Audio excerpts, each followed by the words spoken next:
I was 11, I remember waking up one morning to the sound of joy in my house. My father was listening to BBC News on his small gray radio. There was a big smile on his face, which was unusual then because the news mostly depressed him. "The Taliban are gone," my father shouted. I didn't know what it meant, but I could see that my father was very, very happy. "You can go to a real school now," he said. A morning that I will never forget. A real school. You see, I was 6 when Taliban took over Afghanistan and made it illegal for girls to go to school. So for the next 5 years, I dressed as a boy to escort my older sister, who was no longer allowed to be outside alone, to a secret school. It was the only way we both could be educated. Each day, we took a different route so that no one would suspect where we were going. We would cover our books in grocery bags so it would seem we were just out shopping. The school was in a house, more than 100 of us packed in one small living room. It was cozy in winter, but extremely hot in summer. We all knew we were risking our lives, the teacher, the students, and our parents.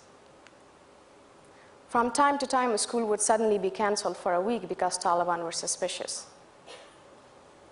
We always wondered what they knew about us. Were we being followed? Do they know where we live? We were scared, but still, school was where we wanted to be.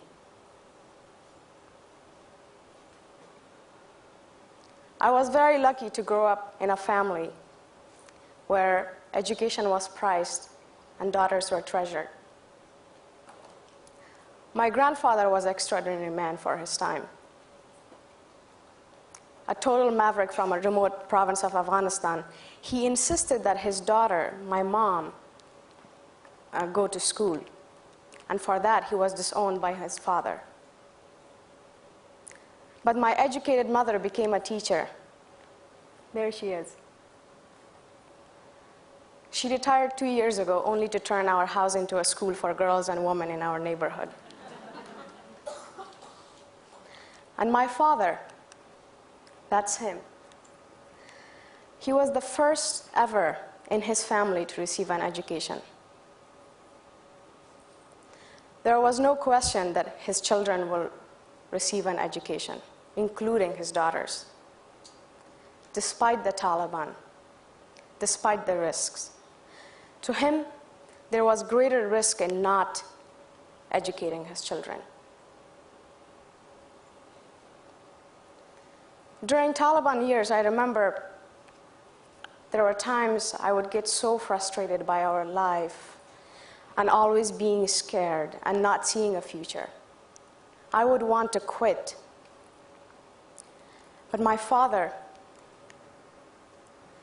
he would say, "Listen, my daughter, you can lose everything you own in your life.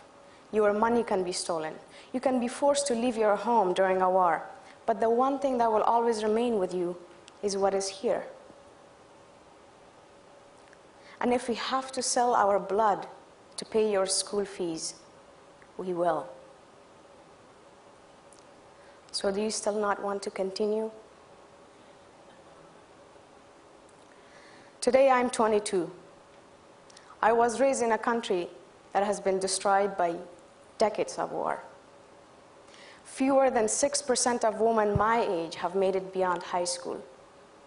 And had my family not been so committed to my education, I would be one of them. Instead, I stand here, a proud graduate of Middlebury College.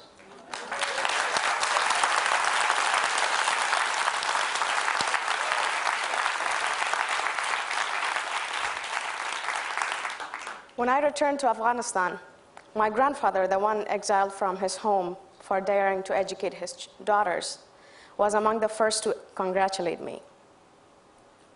He not only brags about my college degree, but also that I was the first woman, and that I am the first woman to drive him through the streets of Kabul.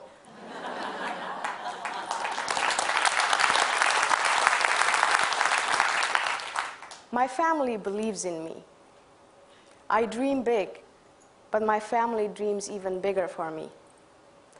That's why I'm a global ambassador for 10 times 10, a global campaign to educate women. That's why I co-founded SOLA, the first and perhaps only boarding school for girls in Afghanistan, a country where it's still risky for girls to go to school. The exciting thing is that I see students at my school with ambition grabbing at opportunity. And I see their parents and their fathers who, like my own, advocate for them, despite and even in the face of daunting opposition. Like Ahmad, that's not his real name, and I cannot show you his face. But Ahmad is the father of one of my students. Less than a month ago, he and his daughter were on their way from Sola to their village. And they literally missed being killed by a roadside bomb by minutes. As he arrived home, the phone rang, a voice warning him that if he sent his daughter back to school, they would try again.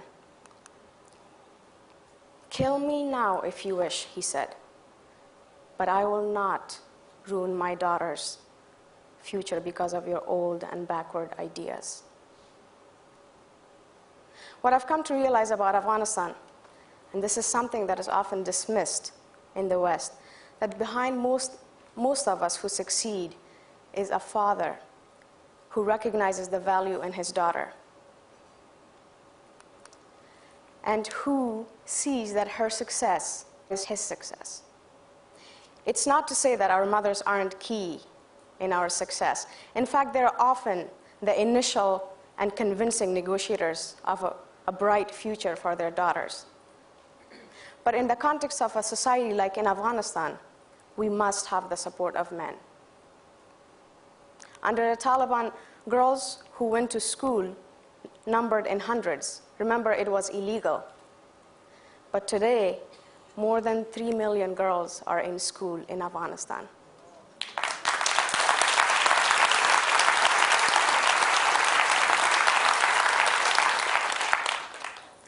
Afghanistan looks so different from here in America. I find that Americans see the fragility in changes, a fear that these changes will not last much beyond the US troops' withdrawal.